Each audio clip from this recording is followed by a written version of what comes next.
Ask Yuri. You've got a health and fitness question? I've got an answer. All right, so I've got a great question from Alfred today who wants to know about interval training, or HIIT, high intensity interval training. And the cool thing is that he's actually using this with kettlebells. So I think it really opens up the notion that interval training is not specific to just running on a treadmill or elliptical or doing cardio-based activity. What he's been doing is he's been using interval training to lose weight, and he wants to know, I think he's using an 8 kilogram, I'm trying to look for the question here. It's like way off in the distance. An 8 kilogram kettlebell, 30 seconds on, 15 seconds off for 8 rounds, which is great. And honestly, Alfred, that's awesome stuff, because not a lot of people realize that you can do strength training in an interval fashion to benefit from both like the cardio and muscular benefits. So I think his question is, once he gets used to that routine, should he change it up? And the answer is absolutely yes. You need to progress your training program as you reach new levels of strength and fitness. So if you're using 8 kilograms, which is actually pretty light for a kettlebell, I would actually double that right away to 16.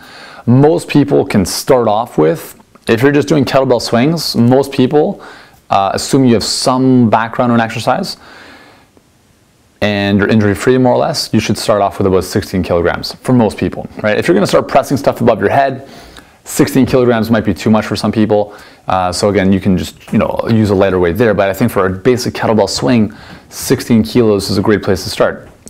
Okay, so you start with that, double the weights, which is obviously, it's a huge jump. I wouldn't recommend that as a general practice for training, but in this case, 8 kilogram kettlebell swings is really not going to provide much benefit. So let's just jump to 16, okay? Theoretical example here.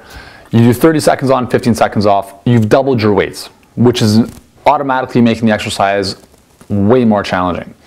So let's say you do this 3 times a week for 4 weeks, which probably is way too much anyways. Let's just say you do it twice a week, 3 times a week for 2 weeks. And by the 3rd week, you notice, hey, you know what, I'm feeling pretty good here. So here you have a couple examples. Let's keep the weight the same. We're gonna change one variable at a time. So we'll keep the weight at 16 kilos. We'll now move the work bouts up to, let's say, 45 seconds and 15 seconds recovery. So now you're working 30% longer. So now we've got 16 kilos, we're swinging it out 45 seconds, we're getting that much more work done, so we're starting to really tap into that anaerobic system now and really sweating and all that good stuff. 15 seconds off. Boom, we do it again, 45 seconds on, 15 seconds off, and back and forth. Let's say you kept the weight the same, the work at 30 seconds, and what you could do is reduce the recovery to 10 seconds or to 5 seconds. You could increase the number of rounds that you do, right? So you have all these different variables. You have the weight, you have the work bout, you have the rest bout, and you have the number of sets that you do. So you can play around with any of that. I would suggest playing with one variable at a time so you can see how that impacts you. But just, again, Alfred, awesome stuff for doing intervals with kettlebells, because what's beautiful about doing kettlebells as opposed to continually doing running all the time is that you avoid a lot of that high impact injury stuff.